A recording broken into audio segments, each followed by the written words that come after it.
बच्चों, सहजता व सरलता का जीवन जीने वाले गांधी जी उस ब्रिटिश हुकूमत जिसके बारे में कहते थे कि उनके साम्राज्य में सूरज कभी नहीं डूबता, उस हुकूमत को भी उन्होंने जनता के साथ मिलकर संयम और सिद्धांतों पर अडिग रहकर वापस विलायत का रास्ता दिखा दिया था। गांधी जी हमारे लिए ही नहीं बल्कि संयुक्त राज्य अमेरिका में मार्टिन लूथर किंग, दक्षिण अफ्रीका में नेल्सन मंडेला और म्यांमार के आंग सान सू जैसे नेताओं के भी आदर्श रहे हैं। इन सारे नेताओं ने समाज के उत्पीड़ित लोगों को लामबंद करने के लिए गांधीवादी विचारों को अपनाया था और सफलतापूर्वक इसमें विजय भी फतह की थी। ये सारे प्रसंग महात्मा गांधी के निरंतर प्रासंगिकता का शानदार उदाहरण कहे जा सकते हैं। गांधी जी के आदर्श व नेतृत्व हमारे विविधता भरे समाज का दर्पण है।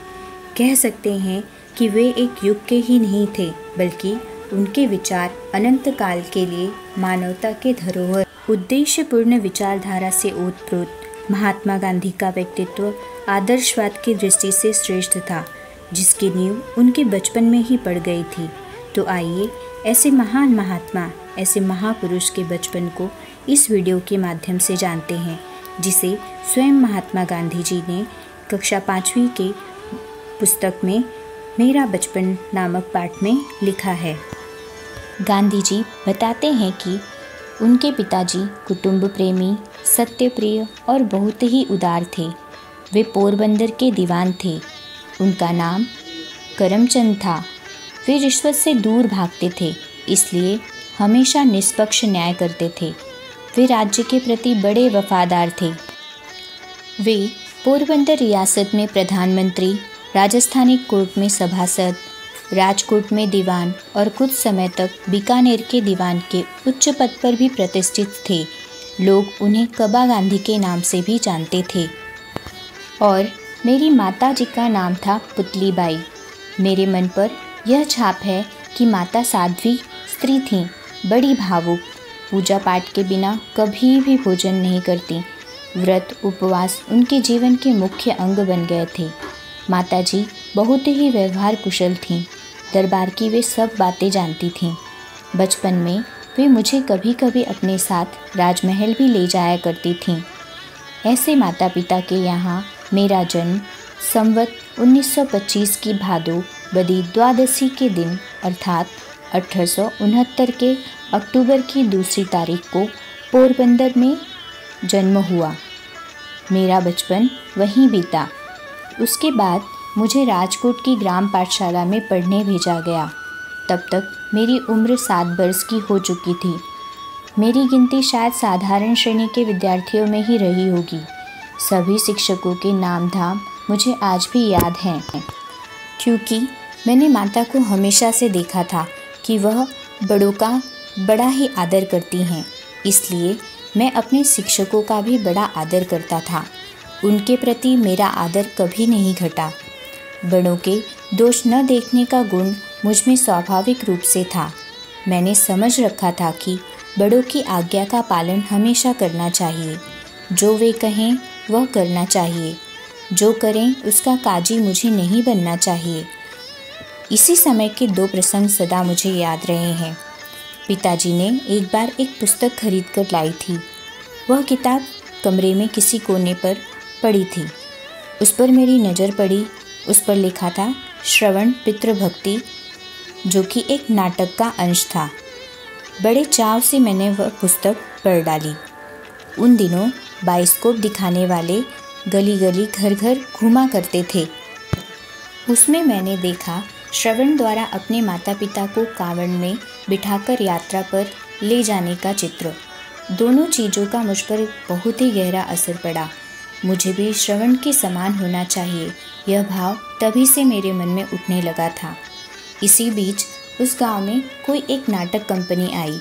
मुझे उसका नाटक देखने की भी इजाज़त मिल गई थी। उसमें हरिश्चंद्र की कथा थी। यह नाटक देखने से मेरी तृप्ति नहीं होती थी। मैं बार बार इस नाटक को देखने पहुंच जाया करता था।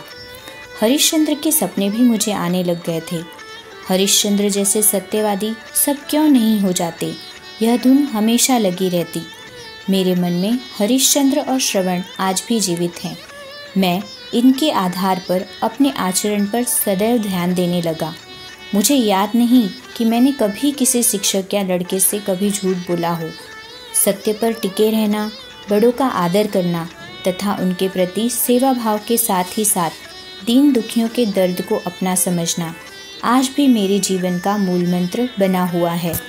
इन सभी विचारों को लेकर अब मैं बड़ा हो रहा था। अब मैंने किशोर अवस्था में कदम रख लिया था।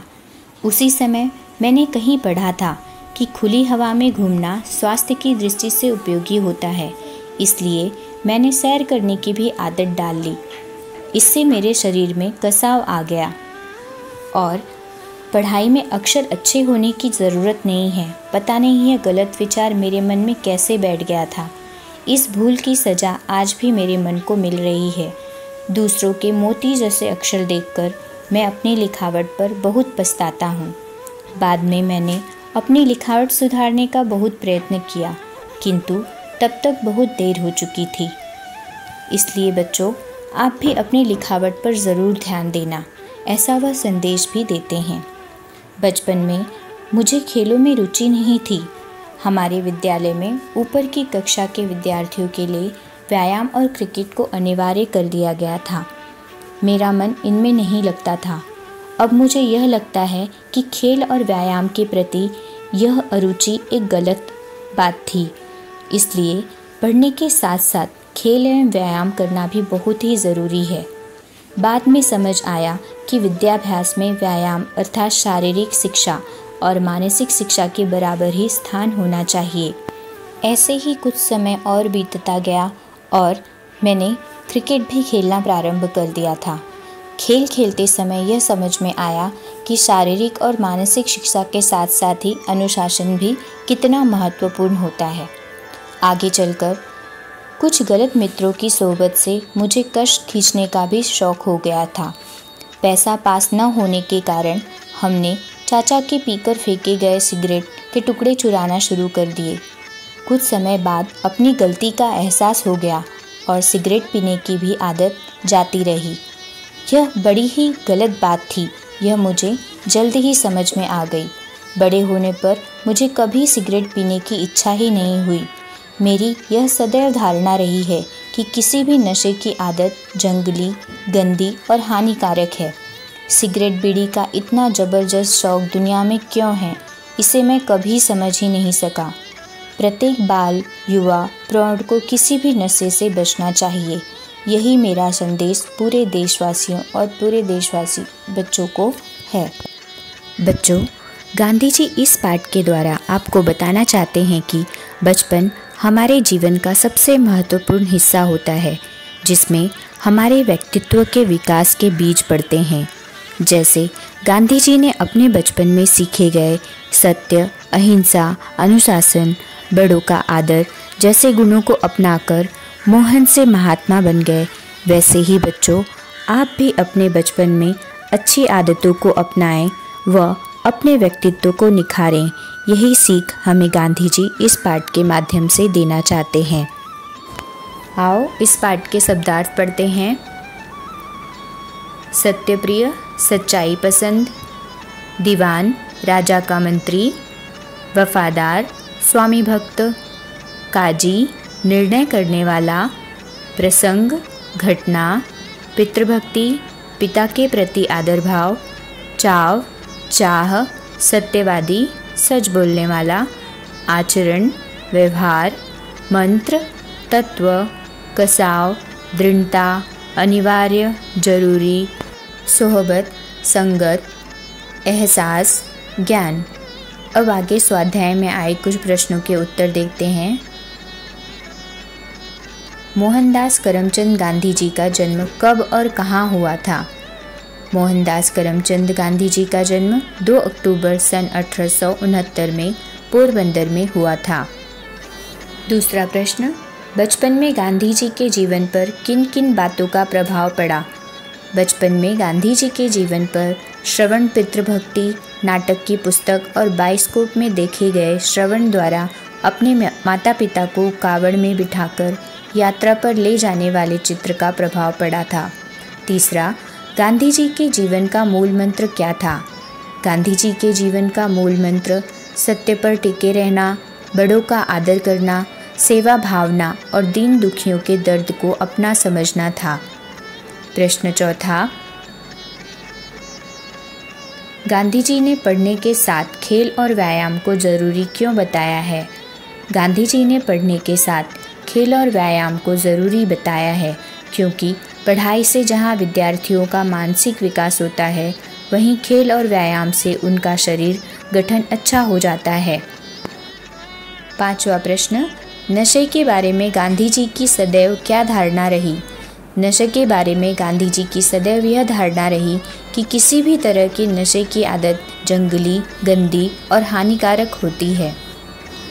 आपको यह वीडियो कैसा लगा कमेंट करके ज़रूर बताएं व ऐसे ही शैक्षणिक वीडियोस के लिए मेरे चैनल को ज़रूर सब्सक्राइब करें। जल्द ही मिलेंगे, तब तक अपना ख्याल रखें। Thank you.